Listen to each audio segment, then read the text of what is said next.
Hello, everybody, and greetings from the Bluetick Tavern in downtown Maryville. I'm Mike Edwards, the Greenfield Gunner, along with Donnie Moore and Marcus Fitzsimmons, and this is the Goatee Sports Page. Tennessee travels to Alabama for a huge SEC matchup, and we're going to the whistle blows. And now let's set today's lineup card, sponsored by Blunt Partnership. The University of Tennessee Sports Report, sponsored by the Cherokee Group and the Murphy's Bobcat SEC Notebook, lead off with Marcus Fitzsimmons and Donnie Moore. Tennessee basketball will be the focus as we look back at the Texas A&M and Auburn games and then spring forward to today's matchup with Alabama. Ball basketball legend Tony White, Carson Newman assistant football coach Tony Iruli, and ex-Alcoa round baller Dwayne Easter will all be on board. Donnie Moore will update us on high school scores and news from around the area, and then Mark It Down with Marcus Fitzsimmons, sponsored by Mandy B. Street Realty, features Maryville High School basketball as head coach Wes Lambert makes a Goatee Sports Page appearance. The Anderson Lumber Company Player of the Week segment will be on the docket as Marcus Fitzsimmons visits with Maryville College head basketball coach Royal Placeris. Donnie Moore returns to discuss headlines from around the sports world before the Boyd Sports Spotlight shines on today's SEC schedule and Lenardi's bracketology. And finally, the Bowl Prediction segment closes the show as our Goatee Sports Page crew will make their weekly game picks. Now it's time for the Cherokee Group UT Sports Report and Murphy's Bobcat SEC Notebook featuring Marcus Fitzsimmons and Donnie Moore. Ball basketball great Tony White is here, and Carson Newman assistant football coach Tony Iruli and ex-Alcoa basketballer Dwayne Easter. All are with us this morning. And Donnie Moore, I think before we get started this morning, we want to thank Brian Johnson at Goatees for the Tony White T-shirts. That's that we've right. all got here on the sports page this morning. For the people streaming on YouTube and watching us on the other social media feeds, these are nice-looking shirts. You can see them on this bright orange we got on this morning. Sure are, yeah. So these are Tony White shirts. They are Tony White. White. I thought it was Tony Iruli. Oh, come on. Yeah. What, you wore number 11 as a linebacker? No. Sorry to disappoint you, I was Tony. going to go ahead and send this out to high school and colleges, my junior college, all that. Oh, Well, I'll still send it out. you can be a legend in your own mind, Tony. And I've been told that many times. And for you listeners that's new, we've got these shirts, and for the last several weeks we've been promoting Tony White, and hopefully we can make some movement toward getting his jersey retired, the number retired, and a banner hung over at Thompson Bowling or Food City Arena. And we hope that takes place, and I feel confident, very confident, that in the near future that's what's going to happen. And we're happy here on the sports page, Dwayne Easter, to be a part of that. Yeah. Oh, yeah. Yeah. Exactly. Thank you. Yeah. Hey, Donnie, let's get off with Let Her Rip this morning, and Let's do it. I've already got some people in here don't agree with me, so we'll. I don't know whether to read. There you go. Get ready. I don't know whether to read this or That's not. never stopped you before, Mike. Let us have it. Yeah. Hey, today I'm ripping court storming, football field storming, baseball field storming, and any other athletic storming that is still out there. Let's get this straight. The fans area at ball games is in the stands, and the players area is on the playing surface. Since they now serve alcohol at many of these sporting events, there's no place for a bunch of drunk and or just plain crazy fans running out on an athletic field like they are vying for $1 million lottery ticket. It's time we protect players, coaches, and make it absolutely safe for fans who attend these games. Any injury to a player or a fan is just a lawsuit waiting to happen. There have been a lot of great and exciting finishes to ball games in which fans did not storm the playing surface that have been played in the past. Let's get back to that kind of environment and mentality and just use a little common sense. Really, all this has been brought about because of Caitlin Clark. There was an incident at Ohio State, I think, Tony Iruli just a few weeks ago, and then last Saturday, Kyle Filipowski of Duke, their inside player, was injured at Wake Forest. I think the biggest concern is getting players off the court. I mean, you got to get your players off the court and get them out of the way, because these students and so forth and people that are running out there, it's not just the running out that's part of it. It's those things that you really don't see. There's probably some taunting going on and some things said. And if you lose a basketball game or a football game, players aren't in a real good mood that particular time, and it can escalate in something you don't want to get into. Yeah, especially in basketball, because I mean, it's a small. The court's small, and you get the fans rush on there, and those basketball players from the opposing team, they don't got a chance. At least football, it's 100 yards long and wide, and what they do, they protect the goalposts in football games. But in basketball, I mean, it's really dangerous, and we've seen a couple examples of it. Well, Tony, why you like it? Of course, did they have any court storming when you were over there? Anybody storm the court when you were over there? We didn't have any court storming because all the last-second shots we had in my career were on the road. Hell, you couldn't get any of those visiting team fans out on the court after we hit one down there. It was just complete silence, you see. We stormed it. We just jumped on each other, went to the locker room, but I didn't have anything there at, of course, we called Stokely Athletic Center the Tomb. I don't know whether those people would have enough energy to get out there on the court or not back in my day. Oh, no, but, they weren't storming the court back then. Well, even when we moved to the arena, like when I was in school, and I can remember the upset of Kentucky when it was a really bad Tennessee team that upset Kentucky, security stood in the way for about 5 to 10 seconds after the buzzer went off. And then they moved and everybody converged on the court. Yeah. That doesn't happen anymore. No. You saw that at the Duke game. Security literally got out of the way and were helping fans climb over tables. Yeah. I came from a great basketball state, and they have a great basketball tournament up there. At the time I played up there was no classes. And they still, even with classes, they draw a lot of people, but they don't allow anybody on the court. In fact, my high school games, and we had a permanent field house that seated about 3,500 people. And right before the game was over with, they had people right there on the side of the court with ropes that were extended where people couldn't get out there. And same way for the state tournament. It just wasn't done. But you see that movie Hoosiers, and they're all storming the court. That's one thing that never happened up there. It never happened. Basketball. It never, even the state tournament, they didn't allow anybody out there on the court. So why did they put it in the movie? Well, I don't know. So I guess everybody can. So everybody can do it now. Hey, man, you watch the movie Hoosiers. Everybody's supposed to storm the court. I just want to know. I mean, they don't know that's just a bunch of fiction. Just as long as they don't hit Gene Hackman. But that started in Indiana, right? That started in Indiana, right? Yeah. So it started with you guys. Yeah, Hoosiers. Yeah, Hoosiers. Y'all see the movie Hoosiers? What I liked about it was the court storming, I would have tried that, I can't believe it. Unbelievable. And then they get out there, and then you're saying, well, they're looking at each other. What do we do next? What do we do now? We're out here. We just jump up and down, jump on somebody. What do we do, huh? Yeah. And that's the real problem. Yeah. No, and I mean this because, and I'm saying this from, I was never a college player. You guys were. But if a fan, let's say Joe somebody comes running up to you, half hammered, bumps into you. Or more than half. Bumps into you, and all you do is push him aside just so you can walk away, and he falls down, you're going to be on ESPN, and you're the thug bad guy. Yeah. Because you beat up a fan. That's a situation that's going to happen unless they stop this. It is. Yeah. So, and you got the cameras all on them, and I mean, obviously there's something that needs to be done. I don't know whether you have more security there or roping it off the areas before the end of the game, but it needs to be done. And you could get violators that come on the court. Those colleges, they know who it is. I mean, there's going to have to be some sort of penalties, and I think it's going to be starting moving into that area. Yeah, I was trying to think what was worse, storming the court and getting caught up with all that, or playing over at Vanderbilt or up in Kentucky in my day and catching those oranges that were thrown out of the stands, hitting us in the side of the head. Yeah. I don't know which is the worst, but I think I'm like Tony. I think it's going to be a hard thing to stop. It's got a mob out there. I don't think you can get enough law enforcement around the court to keep everybody off of there. I heard one proposal was that if you storm the court, and as a bad scene, that there's a possibility of preventing you to losing a home game. Yeah. Which is a huge financial loss to that team. So they've got to be able to do something to kind of improve that security around that situation. Yeah.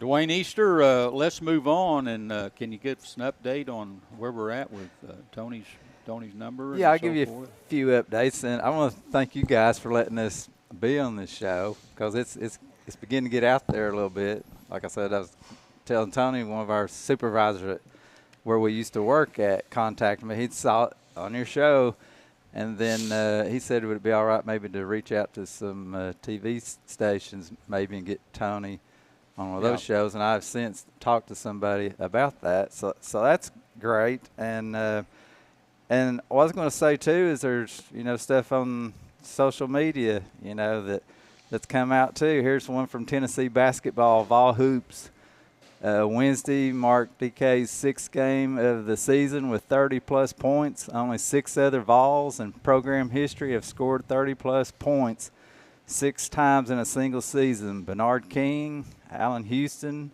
Ernie Grunfeld, Dale Ellis, Tony White, and Chris Lofton. And the only name on that list right there that's not got his jersey retired is Tony White. Yeah. And also, this is on Tennessee Stats and Info.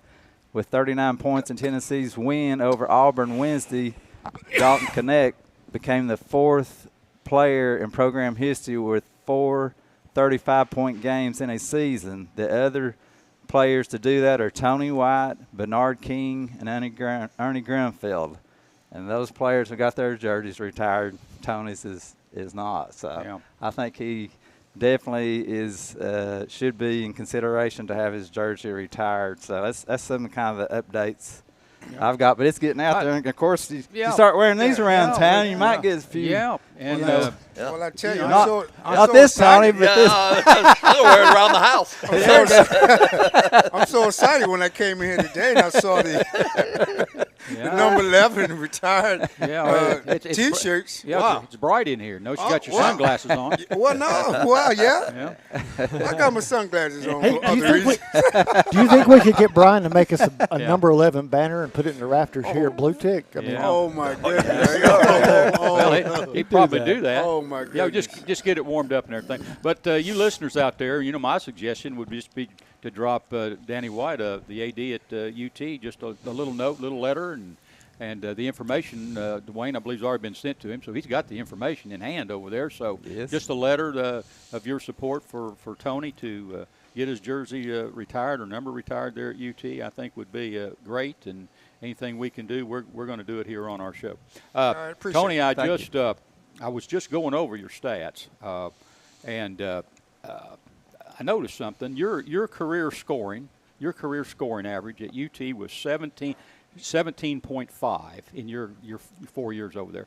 Mine was 17.4. 17.4. Right. I bring that up because I've got a movement now to find that 1/10 of a point and move your tail right out of there because I think something was either rigged, fixed, or not right on that 1/10 of a point. 1/10 of a point? Are you kidding me? Are you kidding me on that deal? I don't know.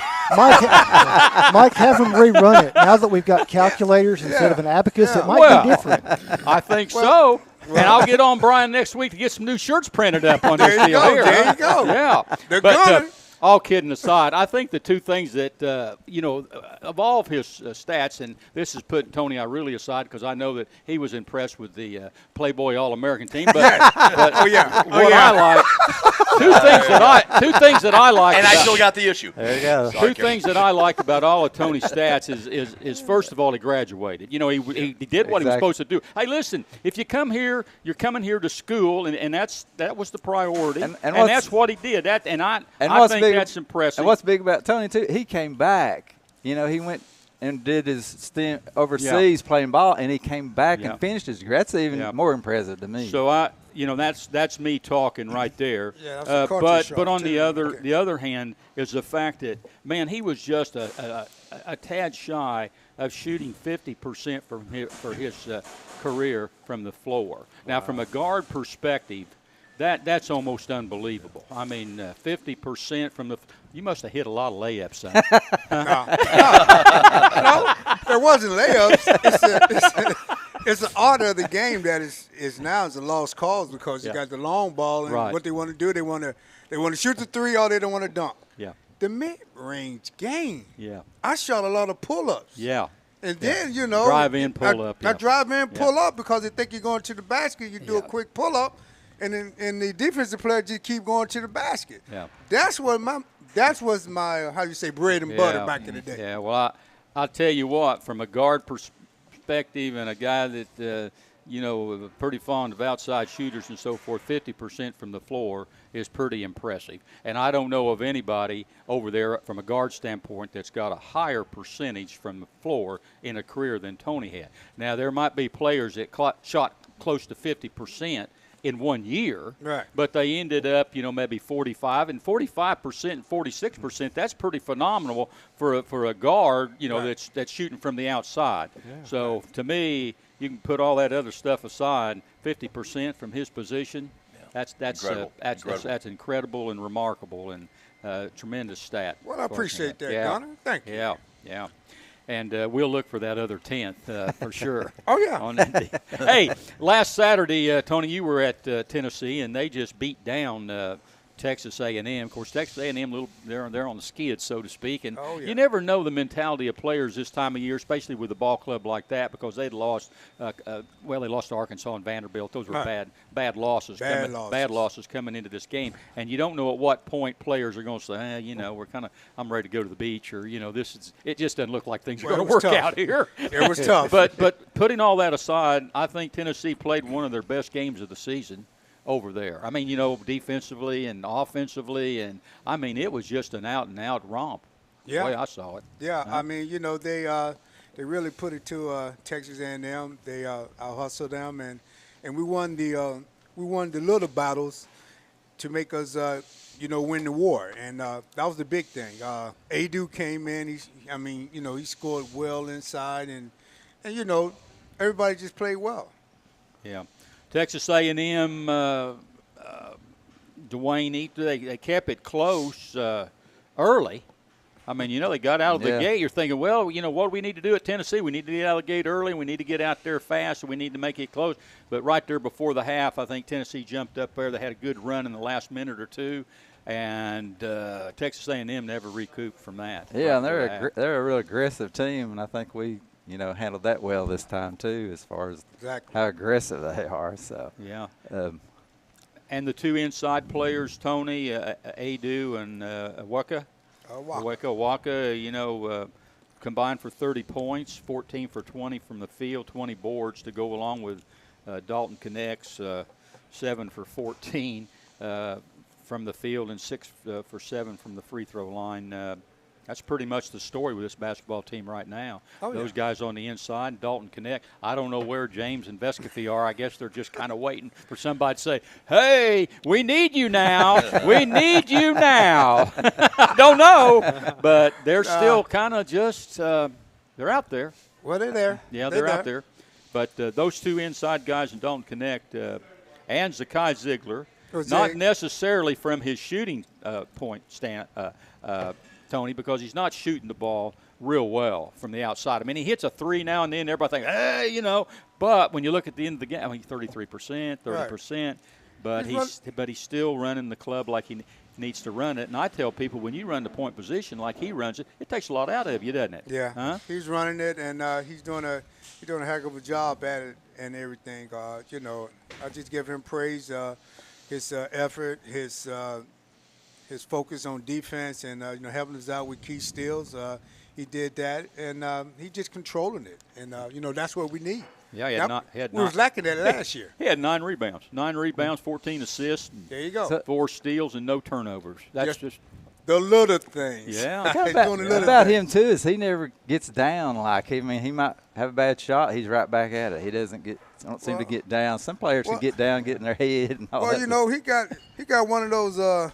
Gunner's mentality, you know what I mean? The next shot, he's not worried about missing it. Yeah, you getting upset. You just look for the next shot. There you go.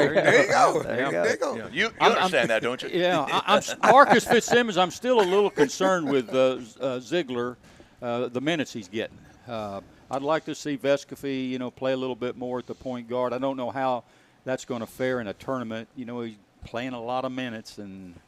That can take a lot out of you, It can, and I don't know if that was the intent, especially early in the year when he was still working back from the injury. And I don't know if it's intentional or if it's just been a byproduct of what they've done with Vescovy and James that they haven't given him more of a break. But with the way he's responded to those minutes and the way to me, it looks like his game has grown even farther than it did where it was last year. His court awareness and those passes, that assist rate you were talking about, that's the product of him having a much better court view than he did a year ago. Yeah. So I think that's benefited him. But, yeah, you kind of worry because you felt like they wore him out a little bit last year and ended up with an injury. And you don't want to see that happen again. Yeah. Tony O'Reilly, another little, picking it apart to a certain extent. This basketball team, prides itself on limiting turnovers. And about every game you see, they're 7, 8, 9. This week, 12 turnovers against Texas A&M and 14 turnovers against Auburn. Yeah. So, a little that's uncharacteristic. And I'm sure that Coach Barnes probably made mention of that. Oh, you think so? I think so. Yeah. I'm sure there was a hint during the last practice about it and all that. But like I said, they played well this past week, and it was a lot of great momentum going into this final week here. Yeah. And the ones against Auburn, some of those were earned turnovers. Auburn's not a slouch on defense. No. They contributed to those turnovers.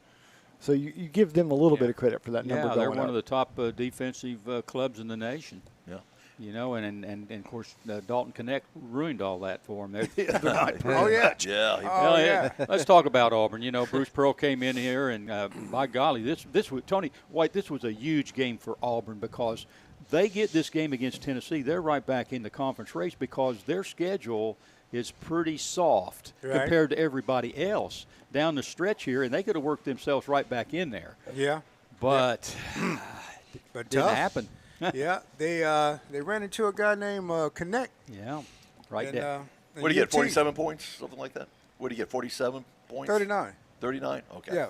It just felt like Auburn just felt like it was 47 because he outscored them. But, they were trying to do things. I saw Pearl do some things that I haven't seen him do before. He was trying to run at Connect and trap him and do things like that. And, it's just like I'm saying. Once he get going and the other guys get confidence, and, we're going to be hard to beat. Mm-hmm. Yeah. Very hard to beat. I don't know if Bruce Pearl or his son called that zone defense right there when they were up about 6 or 8 points right there, but that was a disastrous call because Connect just came down there and just unloaded threes from the outside. And why they went to a zone right there is very puzzling to me and just left him. Puzzling? Huh? You really think that was puzzling? Puzzling. Yeah, they couldn't stop him. They couldn't stop him one-on-one. so they thought a zone would do better. Absolutely. Give him a better shot and play zone. Don't mess around with making him work for a shot with somebody on you, man-to-man, with somebody up in his face. Go to a zone and just let him have a clear shot. Yeah, I think that was a good move. Well, those weren't clear Cost him the threes, game. Mike. Hey, Those were those were step-back threes he knocked down in the last 8 minutes. Those were deep. I'm talking about real deep. Oh, deep, yeah, deep. Those were Caitlin Clark threes. Yeah. Oh, no. I mean, he almost landed on Kessling on one of those. I mean, he was back there. And it was that stretch. It was down the stretch in the second half that all that happened. These were two, in my opinion, evenly matched basketball teams. I mean, these are a couple of teams that play pretty good defense, and they got good offense. They got some good inside players. Yeah. But when the game was on the line, Dalton Connect just took over, and we were looking for him. Our players were looking for Dalton Connect to get that job done. So my question is this: I know it's working out, but are we dependent on him too much, Tony? Right in games here? No. I don't think we're dependent on him too much. He's just doing what he can do for the team. Yeah. I mean, I'm looking at it as a team victory. He was there. We needed him to score. He scored, and the rest of the players they did all the the hustle work, and he's putting the ball in the basket. Yeah. I think early in the game, Adu and Awaka, is that how you pronounce his name? I think they, being in there in the early part of the game, they scored some points in the early part where some of the guys like Ziegler was having some problems with turnovers and stuff, but they together were scoring some points and scored some points early that I think it helped them along when Connect started hitting. So they had great balance in their scoring. Connect had 39 and Ziegler had 17. He just shot 33%, but he had 17 points, and Adu had 14 points. So right there's your three guys: your inside, your point guard, and your outside shooter right there. And they played those two big guys together, you know. I thought that was good that they did that. Well, we're going to need that lineup. Yeah. We're going to need it. Yeah.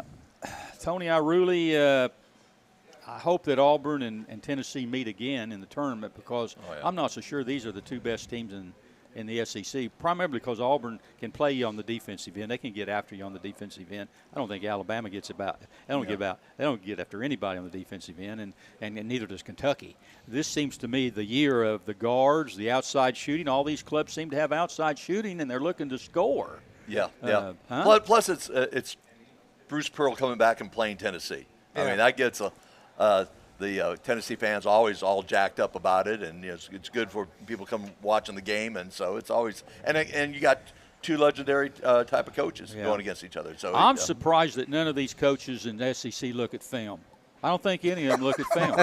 I don't know what they do during the week, but they obviously don't look at any film. Why in the world would you let Dalton Connect even catch the ball? Why would you not just put somebody on him, try to work him to make him really work to get the basketball and keep him from getting? You can't give him the ball. He's too good on the outside, and he's too good on the drive. So, to me, I would just, of course, it takes away some slough on your defense and some help on your defense, but you can't let him beat you. You got to let somebody else beat you. But nobody does that. They just let him have the ball. I don't care where he and he can have it at midcourt. It's a bad place for him to even get it at midcourt. You see? But, Tony, what do you think? Don't you think that'd be a better thing for them to do, just to try to keep him from getting the ball? Well, I mean, or is that too much work for him? That's easier said than done. I mean, I'm just saying he's. Well, I don't know. I mean, what? He's a triple threat. Well, I don't know if it's hard to do or not. If I'm Alabama today, I just go to the football coach down there and say, give me a linebacker. I dress him out for the football game. I say, you got one job. Don't let him have the ball. Do not let him have the ball. That's right. I don't care if you score. I don't care what you do. Just don't let him have it. Plus, I hate to break the news to you, but they don't watch film anymore. Hey. Oh, okay. No. I found that out last week. They watch film, but they just don't play that way anymore. Yeah. I'm talking about film. It's video now. If you look at the defensive sets and everything, every time they switch on, they switch. You have big playing small, small playing big. Right. They switch a lot now. Yeah. And that worked well for Connect. Because we run our offense, they switch out, and now he's on the little guy. So he's driving, he's going to the hole. If you're good, you're good. I'd overplay him, keep him from getting the ball. And and the other alternative would be to play a triangle zone inside, and guard Ziegler and Connect, and play a triangle in two. That's what I'd do. He's got and it then down. you got it covered. They did that. Listen, back in the 80s, they did that on me, and I still scored. So that's not going to work. And they were watching film back then. And they were watching film back then. Well, that's why we're trying. So I scored 51 on the triangle in two. Okay. So all right. Okay, so all right now. That's I'm just why saying. we're trying to get a banner hung over. No, but I'm just saying they don't play defense like they used to. Hey, we'll get Raul in here real quick and help us out on this one. Oh boy, he's coming. Hey, we'll take a timeout here. When we return, Donnie Moore will provide high school scores and sports news from around the area. And veteran sports writer Marcus Fitzsimmons joins us with his feature Mark It Down. You're listening to the Sports Page, Blount County Sports Voice, and now stay tuned for the best in local sports. It's payday, and on payday, you want to have access to your money right away. When you enroll for direct deposit at Knoxville TVA Employees Credit Union, your money comes to you with no waiting. It's the fastest and most secure way to get paid. Getting set up is easy. All you need is your account number and our routing number. Find out more at tvacreditunion.com. Join us now. Federally insured by NCUA. Some restrictions apply. Ask for details. Since 1925, Anderson Lumber in Alcoa has proudly served and supported our local communities. But did you know Anderson Lumber is so much more than a lumber store? You can stop in anytime and see our incredible kitchen showroom. From floors to cabinets and everything in between, Anderson Lumber's experts can help you design your dream kitchen. And then our install team will make it a reality. For anything home, we welcome you to visit Anderson Lumber in Alcoa or shop over 67,000 items online at AndersonLumberCompany.com. Anderson Lumber, since 1925.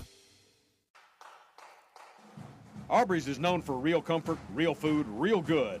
But remember, Aubrey's is also really into Blount County. Aubrey's Maryville has been a strong supporter of local schools and sports programs for more than 15 years. From baseball to football, dance teams, and marching bands, Aubrey's has helped schools and youth programs generate thousands of dollars. It's easy for us to do because it's the right thing to do. So the next time you're looking to choose a place to eat, we hope you'll choose Aubrey's. Real comfort, real food, real good. See what's on the menu at aubreysrestaurants.com. Merlin's Music World in Maryville is owned and operated by Dylan Davis and has been a fixture in Maryville since 1987. Guitars, amplifiers, lessons, sound system, and video system installations are products available at Merlin's. Merlin's also offers a 24-track digital recording studio featuring audio engineer Rusty Chambers. Visit Merlin's at 1920 East Lamar Alexander Parkway or call 977-0093. We all want our loved ones to be safe. Denso in Maryville is at the forefront of creating technology for safer vehicles. Join the automotive industry with Denso in a fast, challenging, clean, and safe environment. They offer great benefits and competitive pay, as well as a convenient on-site healthcare facility, cafes, fitness center, and more. Start your future now. Entry-level production positions start at $16 an hour for second or third shift. Visit densocareers.com/Maryville to learn more and apply. The Blue. Welcome back to the Goatee Sports page. And Donnie Moore, high school basketball, got some local teams. Local teams still in the hunt. We sure do. They are in the hunt and moving on, as they say. Things are winding down, though, but they're coming to a crescendo before they do. And I'll tell you all about it in the Mandy B. Street Realty Local Scoreboard. Had some action all this week in TSSAA region action and continuing on early next week in sub-state action, sectional action. Tuesday night in Girls Region 1 2A championship action at Alcoa High School. In the girls, we had number 2 seed Gatlinburg-Pittman visiting number 1 Alcoa. And Gatlinburg-Pittman, as they have been Alcoa's bugaboo this season, they did it again, defeating the Alcoa Lady T's 68-53. They have just been a thorn in the Lady T's side this season. They have, but Katie put together a really good game plan this time. They brought their A game, and they had to bring their A game. They always to beat do. Alcoa. Mm-hmm. But both teams have got a chance to go to state tournament, and they do. We'll see what happens tonight, but it would not surprise me if one or both are there. You think Alcoa will go down to McMinn Central tonight? If they can win tonight, they can play with anybody. They sure do. They got to go to McMinn Central tonight they got at 7 o'clock. They got their hands full tonight. Oh, they do. Down there. Former Falcon Johnny Morgan. I played with Johnny at Friendsville High School, and he was a competitor then, and he's still a competitor today. I remember John. Yeah. Man, that guy, he knows how to coach. He knows how to play the game. He knows how to coach the game. Mm-hmm. And he always has a great team. Yep. So he'll have something for them. Well, if they beat McMinn Central down there tonight, they're going to have a whole lot of momentum going to the state tournament. They sure will. They sure will. Yeah. Wish them the best of luck. But they'll need it. Wednesday night's action in Girls Region 3 3A championship at East Ridge. Heritage they had a lot to overcome going down to play number 1. The other number 1 team, Heritage was a number 1 seed, but they had to go down to play Signal Mountain down at East Ridge. And They had to win. Win they did, Marcus. 55 to 45. Rick's team, they always pull out. It was a Pull great out the win stops. for them. It's been a few years since Heritage Girls have claimed a region championship. Mm-hmm. In fact, when it comes to winning the region championship, I'm not sure it's been a while. It sure has. Because I don't even think Kate's teams got the region championship. I think they made sectionals as the runner-up a couple times, but I think it's been since Yogi that they had a region title. It could be. It's been a long time. So it was a big win for them. Memory. And great win. The big for the thing Lady with Mountaineers. who they match up with to get to state, being at home is going to, for them tonight, is huge. It is. It's huge. They play the number one team in the 3A classification, if I'm not mistaken. Is that right, Marcus? 31-3, White County. Yep. They've been number one in the AP poll most of the season. Yeah. Tonight at 7 o'clock. So if you want to see a couple of good teams, go out to Heritage High School tonight and see Heritage versus White County tonight at 7 o'clock. Because remember, White County was 31-2 before they lost in the region championship game. Yeah. I mean, they're a really good team. Yeah, they sure are. So they'll be looking for some revenge tonight. Same time, Rick Howard does a great job over there. Oh, yeah, I mean, exactly. He's a tremendous coach, and he's definitely one of my favorites. He sure is. Thursday night's action this week in boys Region 1 2A. The championship over at Alcoa, number one seed Alcoa versus AE. AE was what seed, Marcus? You recall right offhand? They were the two. They were the two, I think, yeah. What a game. Goodness gracious. Shane Cherry and Javin Carter squared off as two of the best athletes and best basketball players in this area of the state, if not the state, in 2A. Until Shane Cherry fouled out late in the game, I'm not sure what was going to happen. It was an 80-80 game with a minute to go. Yeah, and Alcoa finally pulls this one out, 86-85. And all six of those are him at the free throw line. Free throws? 6 for 6 in that last minute at the free throw line. Wow. Javin scored 44 points in this game. And now, when Cherry fouled out, he was actually 2 points ahead because he'd scored 40 and Javin had 38. Goodness. What a game by those two athletes. I mean, it was a show, and I'm hoping somebody saves that NFHS video. Yeah. Because that should be pay-per-view for a while. That was entertaining basketball. I can imagine. And Javin Carter eclipsed the 3,000-point mark in his career. Yeah. Goodness, you don't see that very often. So what's up next for the Tornadoes? They play Monday night at 7 o'clock, hosting Chattanooga Tyner. Yep. In the sectional. And Austin East has to go on the road. They go on the road. I mean, there are people who would argue with him, but I feel a little bit sorry for GP because I think they have a team that could compete at the state tournament, and they can't even get out of their district with a Mr. Basketball finalist on their team. Yeah. Because the district had all three of them. Goodness. Wow. Well, let's move on to Region 4 4A, the championship at Bearden. Maryville, what can you say about Maryville?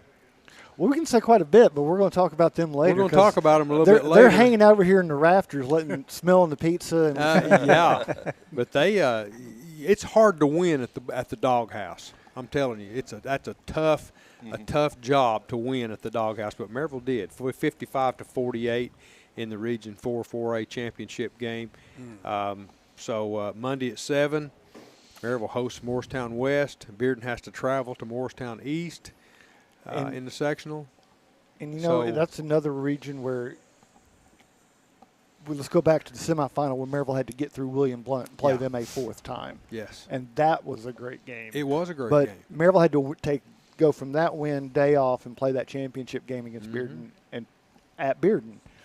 I mean, that's a good run for Maryville, and we'll talk to Coach Lambert about it. We'll talk more at length about that. But that William Blount team, ever since they came to visit us, they've been on a tear. Yes, they have. They beat Maryville in the district tournament. They were playing good basketball. It wasn't like they had a bad game. And that's another case where you could argue William Blount could compete with anybody in the state tournament. So, yeah, got two really good athletes, Caden Wendell and Grady Robertson. So and a supporting cast that's good too. Oh, a great supporting Yeah, cast. great That's what supporting helped cast. them beat Maryville in the district tournament. Sure. So, because the stars were all worn and a little bit bruised from battering each other, and it was the William Blunt's other 5 seniors that stepped up and got them that win. That's right. You know what's interesting is really the high level of basketball that's occurring here in Blount County right now. I mean, you know, men's and women's, a lot of successes at the different schools. I mean, it's really a kind of a golden time that we're going through right now. It is. It's going to feel a little bit less last year, and you can't help but feel that way just because Joblin's going to graduate. William Blunt loses 7 seniors, including Caden. There's a lot of talent. And Roll's not salivating yet, but I mean, he may not be able to do. The NCAA may not allow that, but he's got some good recruiting to go through. He sure just does. right here in the backyard this year. He sure does. But there's a lot coming up too. Oh yeah, you're right. Middle schools are But you're not going to see. I mean, have some good athletes. A Jovin and a Caden don't come along every No. 4 or 5 years. Those Kind are of generational talents right there. But speaking of high level, Tony, let's talk about wrestling for just a minute. All right. A total of. I'm done with wrestling. My Donnie. built. I know, but I had to recap just a little bit, Marcus. A total of 7 wrestlers were awarded medals in this week's TSSAA State Wrestling Championships in Franklin, Tennessee. Alcoa's Darius Sutterth, a freshman, was a 6th place state medalist in the 190-pound class. From Heritage High School, Riley Napier, a senior, was a 2nd place state medalist in the 138-pound class. Maryville's Daniel Holcomb, a senior, was a 4th place state medalist in the 132-pound class. Samuel Everett had 3 state medalists, all sophomores. Yeah. Colton Relation, a 5th place in the 126-pound class. Lane Cope, a 5th place in the 157-pound class. And Tyson Click, a 3rd place in the 215-pound class. In this girls' championship, Heritage High School's Trinity Roberts was a 3rd place state medalist in the 145-pound class as a sophomore. We just want to say congratulations to all our Blount County athletes for representing themselves, their families, and their schools in such a fine fashion this week. Yeah. It's been a great week for high school athletics. Absolutely.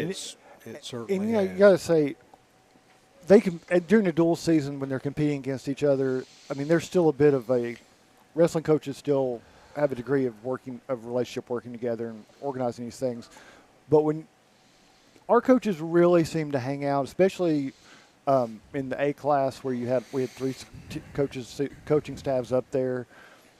They were coming down and watching each other's matches. They were, supporting some of those the kids from other schools, and that was great to see because, you don't get that in every sport, but when you're stuck in the barn out in Williamson County, Yeah. it kind of gives you. It's kind of like a camp out for the weekend because Sure. you're there for 2 days. Sure it is. And we know you worked hard, Marcus, and I had a blast while I was there, but I think I am done with wrestling until next year. Good for you. And as we are done with our Mandy B Street Realty local scoreboard, you're listening to WKCE 92.5 FM and 1180 AM Mid-Century Radio. And now I'm going to lob it over to our veteran sports writer, Marcus Fitzsimmons, for his feature, Mark It Down. Well, thanks, Donnie. You're welcome. We have special guests this morning. Indeed we do. How many times have we decided it has to be for friend of the show? Is it 5? Is that official? Well, we can vary that. Okay, well, he's close to it. He's close to it. Maryville College men's coach Raul Placeres is coming back to join us. He came in looking spiffy, looking ready. He did not look like the kick puppy that some people could have easily given him the okay to do because, Coach, I don't want to say we can do the nuts and bolts cheer, but the NCAA was not kind to the program this week. Oh, man, just like I teach my kids, you can only control what you can control, right. And next year we leave hopefully no doubt because once you win the league, you're in the NCAA tournament. And we knew that coming in. So by no means am I sad or am I disappointed. At the end of the day, we did what we could possibly do, which was to put up a 22-5 record, win our 14, finish the year with winning 14 games in a row, win our league in decisive fashion. our margin of victory in our league was plus 20. That means you've dominated a league, and we finished the league at 13-1. So just really proud of our guys for what they did through the course of a season. I know I was on the show a couple of weeks ago, and you asked me what would you enjoy more, regular season title, a conference tournament, NCAA tournament victories.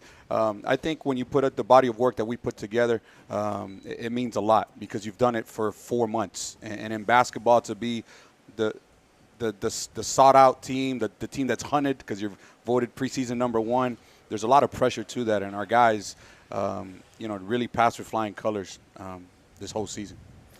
And I know there's a formula to it, and I think for listeners that don't realize, Division III is pulling from a lot bigger pool of teams in Division I, but there's still only the same number of tournaments. Yeah, it's 42 conference champions and 22 at-large teams, but 22 at-large teams out of 380 schools. That's really tough. You're talking about anywhere between 4 to 6% of the teams get into the NCAA tournament. So by no means were we the only ones that got left out. There was 4 to 5 other teams that were very deserving of being in the tournament. But it gives us an extra incentive going into next year with that chip on your shoulder of, hey man, 3 out of the last 4 years we've won our league, regular season, and conference championship. COVID took the first one. And these past 2, because of starting the new conference, the NCAA penalizing you for 2 years for not having an AQ, hopefully motivates our guys to be better going into next season. And, you mentioned it. You got the guy, they win 14 games in a row. Yeah. You win the conference championship. You're going into that room on Monday to watch the draw, and you can't even feel confident about it. What do you say to the guys when that last bracket's unveiled? And I come from real humble beginnings, so what I do for a living is a blessing. And life is not going to be fair. I met with them Monday night. You can't hide away from things that happen in life. And what I shared with our guys was very simple. What is delayed is not denied. And that's our message, right? Like next year there is an AQ, and obviously it's really tough, and we'll get picked number 1 again. But man, that's sports, and it'll taste so much better if we can hopefully get it done next year and go up that ladder like we've had for the last 4 years, and not only cut the nets down, winning another conference tournament championship, but knowing that you have a chance to go forward and play in the NCAA tournament. And like I said, I just don't want to get there. I want to win, right? So that's the motivation going into the spring, going into the fall, is that. So, I wish we could start today. Because we're ready to go. And I have a team that I think is really motivated to get there next season. I saw your post up about getting ready for next year, and I can't remember how you worded it, but I noticed that several players had already were reposting it and signing on and buying into it, if you want to say, with as much as social media is a buy-in, but not sitting down and being upset, but saying, let's go work. That's life, man, and this is the worst thing that can happen to us in our lives. Man, what a blessing. You know what I mean? So we're ready for it, and I can't wait to get back to work with our guys. We're going to bring in a couple of we bring everyone back but my starting point guard, who was amazing at the conference tournament. He had a great 4-year career. He won 4 regular season titles and 3 conference tournament championships. So what a career for him. But that's the only guy we lose off this team. And we're hopefully adding more to this group. But I feel really good about where the program is at and where we're headed. Yeah. Well, as a Maryville College alum, I'm ticked off. I know Johnny's over there. All right, I've been quiet too long. And all. I mean, the success you've had, and if you look at the last 3-4 years, and the record you've had going into this season, and the high expectation, meeting those high expectations, not to go in, I understand why, but I'm not happy with it. And knowing the fact that the quality coach you are and what you bring to that program over there, I mean, it's Maryville College is truly blessed having you as their head coach. I appreciate that. Thank you. Does the NCAA Division III, can they not come up with a system during the year that they could keep programs informed of where they're at, a rating system, so that it could take a lot of anxiety out of the end where you'd say, well, we're ranked, here, and we're in, because of what we're doing, without it all just becoming a sudden thing at the end of the year. They do to a certain extent, but it's so – I don't know what the right word is, but it's so convoluted because winning and loss percentage gets you to the table. Where if winning and loss gets you to the table, we're 22-5, right? That's over 80% you've won for the season. Right. There's not many teams around the country that have won 80% of their games. So then what happens is they talk about head-to-head.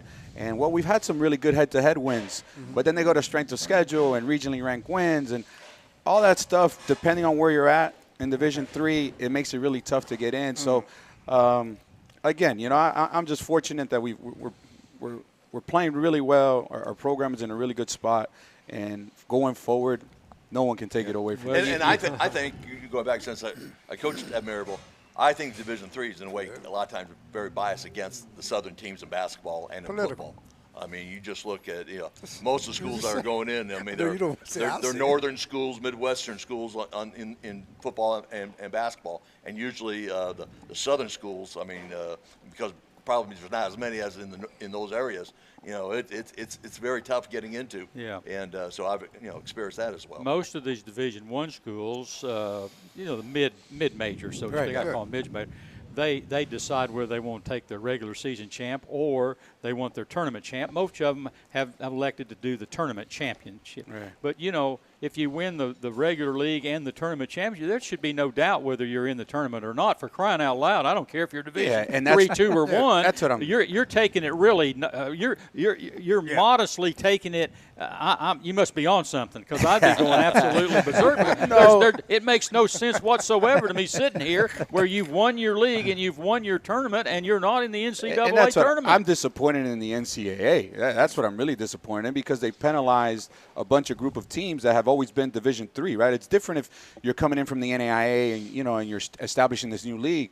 All the existing members of our league have been Division III members for more than 2 decades. Yeah. So there was no reason for them to say, hey, man, we're going to penalize you for 2 years. I think that's extremely cruel to do that and then expect you to make the at-large, get an at-large berth with some of the the roadblocks that we have because we are in the South region. But so, hey, man, at the end of the day, you can't deny we played 3.5 COVID. If you add COVID, that's a half a year. 3.5 years, we're 70-17, 45-8 in conference play, 4 conference championships in regular season, 3 in the tournament. We've had 2 players of the years, had an All-American, 2 guys playing professionally. Our program's in a great spot, and hopefully, God willing, it continue to go in that direction. You're overqualified. You're overqualified. Ease off a little bit. Well, yeah, you're right. Yeah. Well, since you're here, yes, and for those who may not remember, yes, your playing days, yes, I want to get your take on Zakai Ziegler and how his assist numbers are going up because. What was that number you had for that? I broke the school record. I had 17 assists in 1 game, so I know a little thing or two about giving the ball up to someone else. About sharing the ball, what do you think? What do you think of what you're seeing from him lately? I think they have an exceptional group. It helps that they. I was actually at the game Wednesday night. I love the experience that they have on their team. That bodes well for the NCAA tournament. Believe it or not, we all understand how special Dalton has been and will be. He's an NBA player, but in my opinion, as a coach. The NCAA tournament success will boil down to the success that Vescovi is going to have and that Josiah James is going to bring to the table. Those are 2 6-year guys that have the experience of being in the tournament, and they're both the other night it goes overshadowed, but I thought Josiah was really good defensively in the second half. And, Jonas has been great down the stretch. His game has elevated. Now he is a threat around the rim. I just think they're so balanced as a group. I thought Zakai, honestly, was doing a little bit too much in the first half. Settled down, let the game come to him. But, they have an exceptional group that also buys into the defensive side of the floor. And when you have that combination, it bodes well for an NCAA tournament team. The small things, the little things. Yeah. No question about it. But if it was you, and you had Dalton, and you had that group to – How many assists would you get out of it? Well, I'm not going to get many because I'm just going to give him the ball and just let him go to work. So I don't know if I'm going to get a lot of assists because he's going to put the ball on the ground. I just think he's an exceptional talent because he can score from all 3 different levels. There you go. He has a great body on him, too. So, I heard you guys when I first got here about roughing him up. Man, it's going to be tough to roughen up a guy who's probably weighing 215, 220 with his size. Yeah, like I said to you guys, I thought Auburn, they were up 8 with 11 to go in that second half, and they went zone, and UT looked a little bit out of sorts, and they woke up Dalton. Dalton had 8 points in that stretch, and then from that point on, once the game was tied, they didn't look back. Would you let Dalton have the ball? I mean, would you no, keep him? If you had the ball, just let him have the ball out there? I heard your triangle and two, and it's different times. I think too. I think the other 3 guys, you'll be giving up wide open shots to the other guys. In my opinion, yes, you make it really hard for him on any pick and roll situation. You're hard hedging and getting the ball out of his hands. I think with Tennessee, sometimes you got to pressure him a little bit to kill a little bit of clock, so that he doesn't have the ball in moments where he has time to work. He has too much time sometimes on the shot clock to get the shot that he wants. And so, again, man, it's obviously SEC, one of the top leagues. Go ahead, Tony. True, but I was going to say that in that sequence, we was in the double bonus for 12 minutes. Well, the officiating in that, that 2-minute mark from the 13 to 11. There were I want to say, I'm pretty close. My memory serves me right. It was 10 to 11 fouls called in a 2-minute spurt that changed it changed the complexity of the game because now they had to play kind of soft on the defensive end. That's why they went zone because we was getting to the line shooting free throws, but we kept missing. Yeah, But that's why they went zone because they couldn't play the aggressive defense that they wanted to play, and then the zone woke up Connect, and that's what happened. Well, thank you for coming in. Yeah. I know you got an appointment because you got to see another one of our former Scots. Yeah, my former alum, great friend of mine, was an All-American for us. He's playing in the state championship game tonight, playing Catholic, Knoxville Up Catholic. I see the T-shirts, okay, and I agree. I agree because I've been a fan of basketball, and you're a heck of a player. Thank you. And I hope it's coming soon. Thank you. And obviously your story as well. We've talked about it many times. You're a heck of a father, too, which I think that's where you're a Hall of Famer at in my book. I appreciate it. But I want to throw a little bit, my 2 cents if I can. This gentleman here deserves to be in our Wall of Fame because he was an All-American football player and he was a heck of a wrestler and baseball player. And I hope that soon enough, and I've thrown his name around to the committee, that he also gets inducted because he deserves it because he was a fantastic athlete at our institution and a fantastic coach. So when I saw that, man, we got 2 Hall of Famers here. We got Tony. Take one of these shirts. Get you a jersey. Thank you very much. Appreciate you. You're good. Thank you. Yes, Thanks, sir. Coach. Yes, sir. Appreciate it. Mike, I guess we're going to turn the page. Okay, 17 assists in a game, that guy right there, Tony? Hey, Where was he when we played, huh? I don't know. I wish he was around. I wish he was around when I played. Yeah. We needed guys like that, didn't we, huh? Oh, yeah. Oh, hey, it's time to turn the page and announce the Anderson Lumber Company Player of the Week. Yes, You're listening to the Goatee Sports page, and now stay tuned for the best in local sports. All right. The Bluetick Tavern is home to the tastiest pizza in Blount County. Try our signature Broadway barbecue pizza, grilled chicken and red onions covered in mounds of mozzarella. Or sink your teeth into our one-of-a-kind chicken and bacon pizza. Made with an olive oil base, grilled chicken, bacon, red onions, and covered in Brussels petals. The Bluetick Tavern also has salads, sandwiches, and the area's largest beer selection. Regularly recognized as the best pizza in Blount County, it's the Bluetick Tavern, located at 128 West Broadway in downtown Maryville. The Roger L. Newman Company began in 1984 with a vision of providing Blount County with excellent heating and cooling service. Mr. Newman also wanted a real business. No gimmicks and no high-pressure sales. They just fix it or replace it. They want to stay within your budget and make you comfortable. Their motto still stands true today. Call us first, we'll be there. Call Roger L. Newman Company at 982-5446 or visit online at rogerlnewman.com. Cooler temperatures are approaching. Upgrade your furnace now for as little as $50 a month. Your newspaper? That's right. The Daily Times is your newspaper, tailored to where you live, emphasizing the things that affect you and keeping track of the people and players in our community.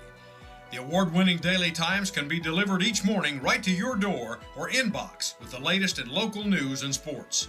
For a 30-day free trial offer, call 981-1100 and begin enjoying your life, your times, every day with the Daily Times. For over 50 years and 3 generations, the people of Blount County have trusted Stevenson Tire with their vehicles and their families. Our mission has always been simple: to provide quality products at reasonable prices with exceptional customer service. Featuring tire products from Michelin, BF Goodrich, Uniroyal, Bridgestone, Firestone, and Yokohama, Stevenson Tire also offers alignment and brake services at affordable prices. Stevenson Tire Company, 2411 East Broadway Avenue in Maryville. Call 983-1621 or online at StevensonTire.net. Waters Equipment is your East Tennessee New Holland agriculture and construction dealer. Waters Equipment has been serving Blount County for 48 years and has 2 locations in Maryville for sales and service for New Holland equipment. Offering shop and field service for trucks and equipment of all brands, Waters offers equipment rentals for New Holland skid steer, Mini X, and tractors. Call 238-9000 for your rental needs. That's 238-9000. Waters Equipment New Holland. Excellence in service. Welcome back to the Bluetick Tavern in downtown Maryville. This is Mike Edwards along with the rest of our broadcast crew. And now it's time for the Goatee Sports Page Player of the Week segment featuring Daily Times senior reporter Marcus Fitzsimmons, sponsored by Anderson Lumber Company, where quality service is always a priority. Proudly serving Blount County for over 75 years. Marcus, you got the guys that went over to Bearden and got it done. We were talking about them a little while ago, and I'm glad they could join us. Coach Lambert's joining us. And, Coach, I believe I said last time you could win your way back on the show. I think that's what I said, and you took me up on it. I did. The challenge accepted. 11 of 12. Great tournament run. Battled back from adversity from the district tournament. Yep. That put you at a difficult spot in the region and still come through. What has this team got going for you? It seems like you can face up to about anything. Yeah. Somebody asked me the other day, how do they keep closing games out? And honestly, it has nothing to do with me. It has nothing to do with our coaching staff. It's in their DNA. They don't quit. It's fun to watch. It's really fun to watch. How have you managed these situations where you're having to draw on some different strengths on different nights? Yeah. So what you work on Monday may not be what you need to use on Thursday, but you got to use it on Tuesday, right, and something else for Saturday. The good thing is our philosophy, what we believe in, is our defense first. And, there's going to be nights where you're not making shots. There's going to be nights where, just the ball feels weird in our motion. But our defense has been our identity. And luckily we're able to spark our offense off of that. And I think that's been a huge blessing for us because, any night you can play D. As long as your energy's there and we're talking, you can play D, and these guys have really bought into that culture, and it's evident. Holding Bearden to 19 points in the first half at their place in a region championship game, you don't do that unless you that's a want to. That's a priority, and our guys have bought into that. And I saw you do something similar when you played them in the regular season at home. But that was a different situation, and like you said, you were at their place in the region tournament, and they had pretty much everybody healthy, which they didn't in the regular season when they all met, right, and you were still able to do that. Right. So I'm sure that has nothing to do with the practice or the work put in on defense that goes into it, because I see the young man beside you is just kind of nodding his head every time you talk about defense. So for those who do not recognize that frame as it comes walking into view, who is this beside you? This is Alex Akert. He's one of our 2 seniors, our starting big man, 6'9", and he is, he's the centerpiece to our madness right now. We go with how Alex goes, and he's really stepped up his senior year, and it's evident because of where we're at. Alex, what was it like for this team when the buzzer went off at Bearden and y'all had won? I think it was really big for us because coming into this district season or coming into this season in general, we were kind of slept on. Some people would have said we were the worst in the district, and then came out, proved them wrong, and won the region. So one of the questions, because we have a guard-oriented lineup in here, when you're the big man, how do you high five? Like, you have to reach down to meet their high five? Because is anybody meeting your high five up here? Yeah, sometimes people think they're really cool and they'll put their hand as high as they can, and I just side swipe. Well, Coach mentioned the defense. The team has to buy into that, and he's mentioned that. But is there a point where the team, you all make that your identity, where you all are holding each other to a standard when it comes to how you play? I think one of our biggest things we try and preach in practice is to talk to each other. And sometimes, like, if we'll switch to a zone, coach will know that that's the loudest we get, and that's how we want to do on man-to-man defense. So it's really just we have to be able to communicate with each other. We like to pick up full court some games, put pressure on the other team's offense, and I think whenever we make forcing pressure onto them our identity, that's whenever we can be really good on defense. Now, we were talking before you all came on, we were recapping the region scores and going through what had happened this week. Did you all feel good or have some of the pressure come off to be the underdog coming into region? That you came in not as a 1 seed, but you come in as a 3, and you're not people are kind of discounting you at that point. Did that take the pressure off and kind of open some things up? Yeah, after we lost to Blunt in the district tournament, Coach Randy Lambert told us how humbling of a sport basketball can be. So that meant a lot to us to come in as the underdogs, come in as the team. Blunt was on a hot streak, beating everyone, and we had to come in and show them who's the boss. So you were looking forward to and hoping to get the rematch with them? Yes, sir, for sure. I think the whole locker room was looking forward to that. And you all couldn't hear this, but we made the comparison. In Alcoa's district, GP is left out and arguably is a state tournament quality team. In your district, Bearden's still alive, you're still alive, but William Blunt is arguably playing some of the best basketball of anybody in the state right now, and they're out. Yeah. So, it's tough. Knox West is a really good team too. Yeah, they are. This district, I would put it up with just about any district in the state. I mean, top to bottom. Even with some of the Murfreesboro districts, top to bottom, your bottom's better. Farragut struggled this year in our district, but we went to overtime with Farragut. They went to overtime with William Blunt. Like that, from top to bottom, it was a just war every Tuesday, Friday. And that's kind of fun in a way. I mean, it's stressful and challenging, but it's fun for them. It's exhausting for a coach. And we purposely knew how good our district was going to be, so we tried to make the hardest schedule we could possibly make, and I think it's paying off. And I was going to ask you that because when you came before, we were talking a lot about what you had done in the holiday tournaments and what you were able to do there, and some of the identity you were able to take out of that. Now you got till Monday to win your way to state. So that identity, that defense, what do these guys have? What do you get these guys to do between Thursday night and Monday night?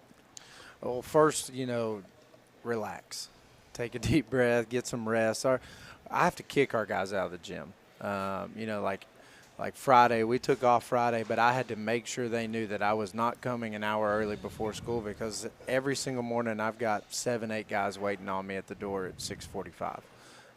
This summer, we had 15, 16 kids around the gym nonstop, and we knew early that these guys were a little different, and so now you're talking 3 or 4 days to get ready for the biggest game in their lives, and you kind of just trust the process. We've been harping it for an entire season. Now the time's here. Just go get it. What's the team feeling like? Are y'all any butterflies about this, or just ready to play and go see if you can do it? I think we're feeling pretty good. We know how good we are, and we know we can make it to state. Is there any moments where you all are in practice and you look up and you're like, man, coach is on that banner up there. I want one of those. Ever that thought cross your mind? Yeah, we have pictures of all the state tournament teams from Maryville in our locker room, and I just want to walk in there one day and just see my face on the wall. Yep. That's what you can't argue with that. No. Yeah. I Really need to remind them, if we win out, we'll finish 29-7. I think my state championship team was 30-7. So just remember that. I'm sure that's the first time you've heard that, right? It's the first time he's pointed it out. Yeah. Do you have the designated desperation miracle shot shooter already in your mind? Yeah, Not that I'm going to make you reveal it. Yeah, I'm going to bring Ryan Click back. Okay. Yeah. No. He has one game eligibility. Sure. Right? Should be. I just remember that was it was a stunning tournament run because you all got down there and everybody had you pegged as the easy out. Yeah. When you got down to the state tournament and it turned into a great run. I'll admit we weren't prepared to stay for the entire week when we went down there. I don't think our school was prepared either. They gave us the school credit card, and after the first night they told Coach Elder, treat him good, get him a good meal. Well, we won the next night. Do it again. Well, we won the next night. So, we enjoyed it. And the crazy thing is we lost by 25 in the region championship. I mean, we got absolutely stomped by Powell. Luckily we're able to play a home sub-state game. And just for the people who may not know, 7 o'clock Monday night, Morristown East-West. Morristown West. West. So Bearden's going to East. Yes. And that's not the normal matchup I would expect coming out of that region. They had some parity in their district tournaments, and the seeding got a little different. So, truthfully, Sevier County is, we talk about how William Blount's a state tournament caliber team. Sevier County is just as good, and they're unfortunately out now. So they had to play Morristown East in the elimination game. So it had a little different fall over there, and hopefully we can take advantage of the matchups. Well, guys, you've established what you got to do for Monday night. So on the fun part of this, we're going to pick on the senior a little bit. What's been the most fun part about this season so far? Knowing you still got some stuff, you've still got some games to go, but you all have had a very interesting season. So what's been the fun part about it? I think one of the most fun times I've had was the Arby's Classic, getting to travel with the team, get to go eat at Arby's 4 times in a week. They won't go back. Yeah. I've just had a really fun time just because we all get to have fun together. There is absolutely no toxic behavior between the group. We all love each other, and it's really fun to win, and we've done plenty of that. And the chemistry seems really good on this team, and maybe that's from the court time that Coach was talking about, but you all seem to have a good feeling for where everybody wants the ball when you can get it to them, and I think they seem to have a good feel for where you want it when you are looking to go above the rim. Mm-hmm. Is that a good way to phrase it? Above the rim? Yeah. Yeah.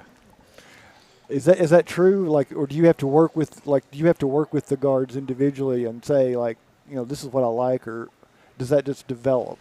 I think for the most part it just develops because really most of my dunks have come off of them penetrating, picking up my man, and they just dump it to me, and I just finish it. Would you prefer that one, or would you prefer to go up against one of those guys and put it over them? I like whenever they dump it to me, my guy will rotate back over, and I'll catch him whenever he's just not ready for it, and then dunk on him. I like that. That's a good efficient approach. Yeah, we'll take that. And I have no comment about that since that's something I've never done in my entire life. Oh well, we can work on that. Come on, Tony. We'll get you on our jump program. You got a trampoline to set? Yeah, we got him. We can and take ropes care of and okay. We can get Coach over. Framed in my office is a 1980 article written by the Randy Lambert. And it is it's like the Maryville College jump program or something like that. Good. How's his jumping ability? Not very good. It's not very good. I can understand. And we were playing with Raul before in the segment before, And we were talking about some of the things he put on social media, and I didn't comment to him, but I noticed that in the picture of the office, like the pictures that have the former coach in them, the text is over his head. Yeah. It's like there's Raul and there's the text and there's some guy on the other side of those photos. There's nothing better than listening to those two go back and forth.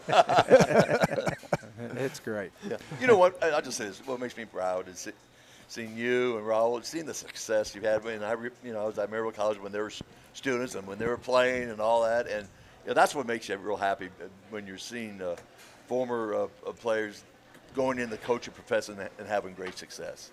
And that's a great accomplishment. It's always great seeing you continue that tradition that you have in your family. Yeah. And there's several from, I won't say your generation because that makes you sound old, but from your playing time at Maryville College, within a year or two either way, there are a lot of high school coaches that were in that 6-year span that are out there actively coaching right now because, I mean, you've got Greg Hernandez, you've got you, there's several all over East Tennessee, and Maryville College's impact on high school basketball seems to, I won't say we see more one-on-one defenses than I would have expected, but we do see a lot of them. Yeah. And I can only blame one person for that. Yeah, I think it's, it's that coaching tree. Everybody talks about it, and Randy has got a far reach in it. Yeah. Yep. Well, guys, we appreciate you coming in. Thank you. And again, I'll say, you can win your way back on the show. If you come back with the state championship, bring the trophy. You can sit it here on the table. We'll be happy to give you all the time you want to talk about winning it, just as an offer. If you needed some motivation and incentive there. As if, yeah. All right, but we do appreciate you coming on Saturday morning and visiting with us, and wish you all the best of luck in sectional on Monday night. So 7 o'clock at Maryville, state sectional game. Mike, we'll go ahead and turn the page unless you've got one question. I do. I have one. Can they get tickets at the door? They have to have an advance? So you can do both. You can get tickets at the door, cash at the door, or card, or you can go ahead and get it beforehand on our athletic page's Twitter. Great. Hey, time for a break, and when we return, it's the Boyd Sports Spotlight as Goatee Sports Page veteran Donnie Moore will be up. You're listening to the Goatee Sports Page, and now stay tuned for the best in local sports. Since 1925, Anderson Lumber in Alcoa has proudly served and supported our local communities. But did you know Anderson Lumber is so much more than a lumber store? You can stop in anytime and see our incredible kitchen showroom. From floors to cabinets and everything in between, Anderson Lumber's experts can help you design your dream kitchen. And then our install team will make it a reality. For anything home, we welcome you to visit Anderson Lumber in Alcoa or shop over 67,000 items online at AndersonLumberCompany.com. Anderson Lumber, since 1925. Aubrey's is known for real comfort, real food, real good. But remember, Aubrey's is also really into Blount County. Aubrey's Maryville has been a strong supporter of local schools and sports programs for more than 15 years. From baseball to football, dance teams, and marching bands, Aubrey's has helped schools and youth programs generate thousands of dollars. It's easy for us to do because it's the right thing to do. So the next time you're looking to choose a place to eat, we hope you'll choose Aubrey's. Real comfort, real food, real good. See what's on the menu at aubreysrestaurants.com. We all want our loved ones to be safe. Denso in Maryville is at the forefront of creating technology for safer vehicles. Join the automotive industry with Denso in a fast, challenging, clean, and safe environment. They offer great benefits and competitive pay, as well as a convenient on-site healthcare facility, cafes, fitness center, and more. Start your future now. Entry-level production positions start at $16 an hour for second or third shift. Visit densocareers.com/Maryville to learn more and apply. Merlin's Music World in Maryville is owned and operated by Dylan Davis and has been a fixture in Maryville since 1987. Guitars, amplifiers, lessons, sound system, and video system installations are products available at Merlin's. Merlin's also offers a 24-track digital recording studio featuring audio engineer Rusty Chambers. Visit Merlin's at 1920 East Lamar Alexander Parkway or call 977-0093. It's payday, and And on payday, you want to have access to your money right away. When you enroll for direct deposit at Knoxville TVA Employees Credit Union, your money comes to you with no waiting. It's the fastest and most secure way to get paid. Getting set up is easy. All you need is your account number and our routing number. Find out more at tvacreditunion.com. Join us now. Federally insured by NCUA. Some restrictions apply. Ask for details.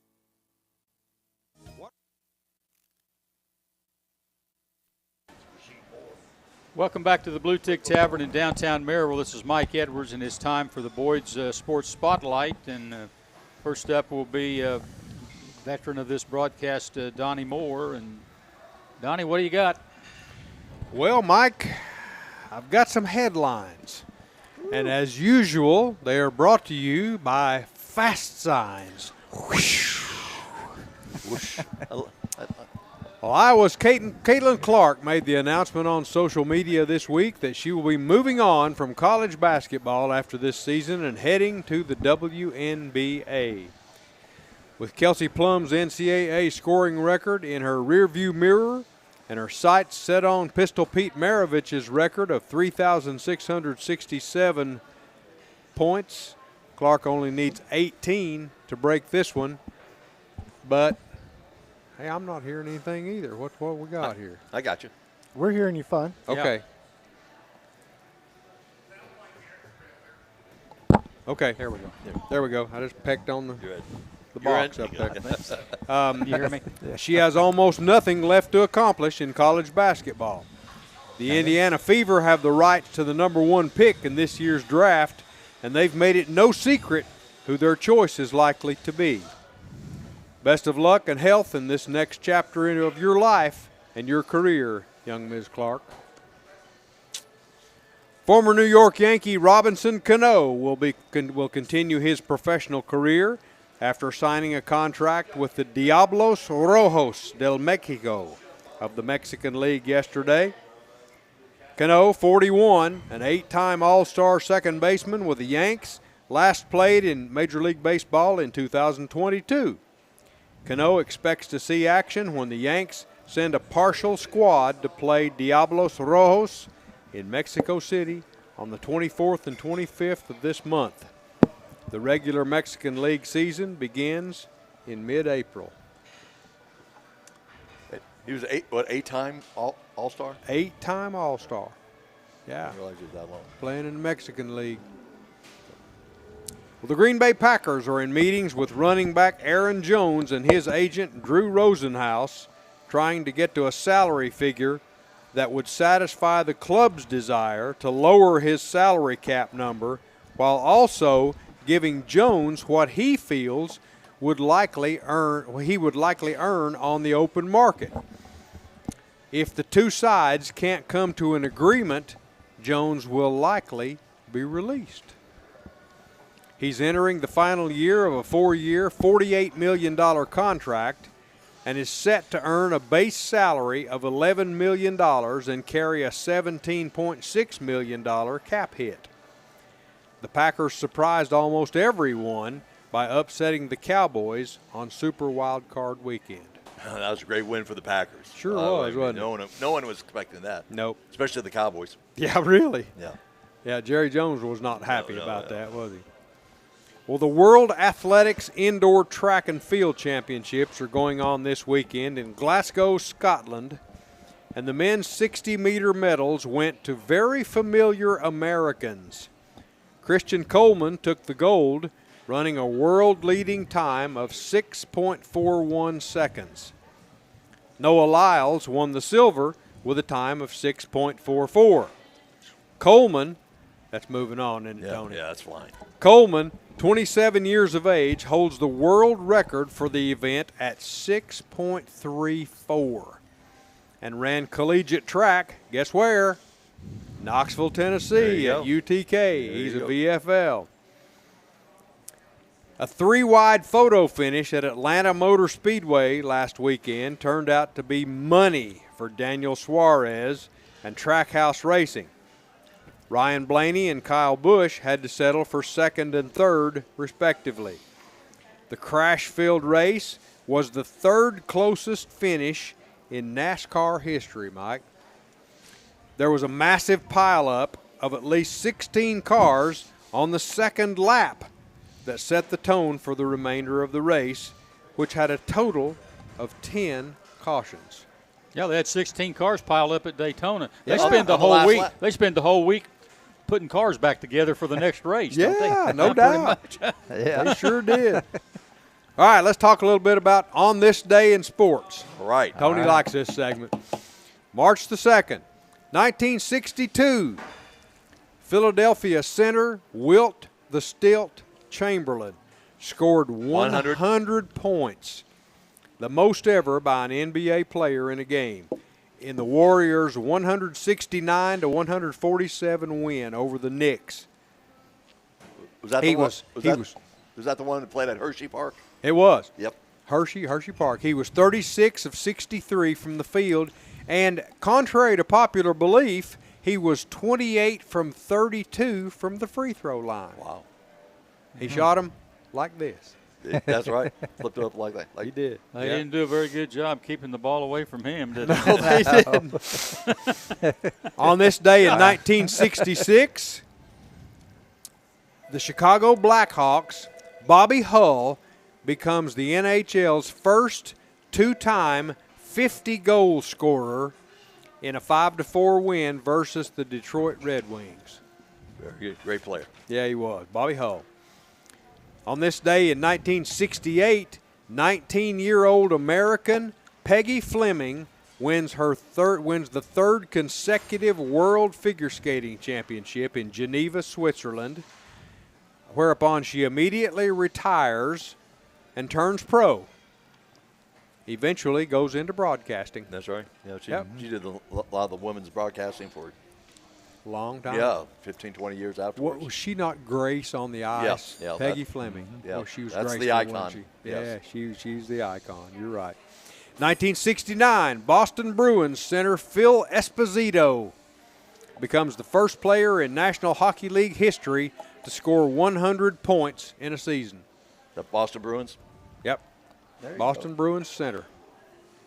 1972, American jockey Bill Shoemaker wins a record 555th stakes race aboard Royal Owl in the San Jacinto Stakes at the Santa Anita track. 2004, moving up a little bit, the Indianapolis Colts signed quarterback Peyton Manning to a 7-year, $98 million deal with a $34.5 million signing bonus. This was the largest package to date in the NFL. Of course, it's been eclipsed many times since. Wonder how he turned out. Keep on going, because there's another Peyton moment on this day. I don't know. What he was also it? announced his retirement on this NFL. day. He did, didn't he? That's right. I'd forgotten about that. You're right. I am so impressed. You're right. Good job, Marcus. Well, I know this because the Associated Press has it wrong every year when they send out this day in history files. They have him retiring before he plays in the Super Bowl. They have the years reversed. It was on this date. You're exactly right. So they have him retiring on the day that he signed, and then winning the Super Bowl, and then signing a deal with Denver after he retired. And I'm never ever going to go against anything that Marcus says. No, Marcus. Marcus has Marcus got to is our research guy. it. Yes. We've got a guy, don't we? 2012. Listen to this one now. 2012, on this day, the NFL establishes the existence of a bounty program within the New Orleans Saints organization, 2009 through 2011. Players were given incentives. They found this. Players were given incentives to injure opponents. Coach Sean Payton was suspended for the 2012 season. You remember that? That had a lasting impact, didn't it? Yeah, it did. I mean, well, they made a movie about it. They made a movie about it. It's not like it kept him out of football. Yeah. You think he should have been fired? He was back in it. I think the assistant coach that kind of led that. I think he was suspended for a year. He got back in it. Yeah. Wow. I mean, giving incentives to injure. I mean, like bounties. Listen, that's what it but, was, wasn't but it? their It's a fans bounty. don't rush the field, so it's okay. No, you're right. But, hey, if they were going to give me a McDonald's courtesy card, I'd go ahead and hit that guy a little bit. Didn't Lon Hershburn do that one time in a Oh, semi-pro wow. game? Yeah. And he still, up until the time he died, he was still waiting for his check. Yeah, he was waiting for his check. Gordo. Yeah. Gordon Pulofsky. Gordon He was Pulofsky. a coach, and they went down to play in Alabama or somewhere down there and said, hey, if you hurt the quarterback, it's going to be a $50 bonus. Yeah, we'll give you $50. Lonnie said he never paid up. He didn't. Well, that's because Lonnie hit him during pregame stretch. Yeah, before he got on the yeah, he was supposed to wait for the game to start. All right, give you a couple of birthdays here on this date, March the 2nd, 1909. Ooh, okay. Youngster by the name of Mel Ott. Yep. Mel Ott, American Baseball Hall of Famer. Giants. Right fielder, manager, 12-time Major League Baseball All-Star. Played in the World Series, 1933. A 6-time National League home run leader. Played for Tony? Giants. The New York Giants. That's right. There you go. Born in I don't know anything else. But born in Gretna, Louisiana. Really? Born in Louisiana. Died in 1958. Mel Ott. He was a great one. 1937, born on this day. Mike, Denny Crum. Yeah. Denny Crum. Yep. Basketball Hall of Fame coach. Played or coached at the University of Louisville from 1971 to 2001. Coached there a long time. Yeah. NCAA championships won in 1980 and 1986. Went to 6 Final Fours. 6 Final Fours. Born in San Fernando, California. Died in 2023. And before he went to Louisville, he was at UCLA, assistant basketball coach out there, and our paths crossed. Yeah, Really? yeah. Paths You crossed. told us that Yeah, story. Yeah. Born in 1982, Big Ben Roethlisberger.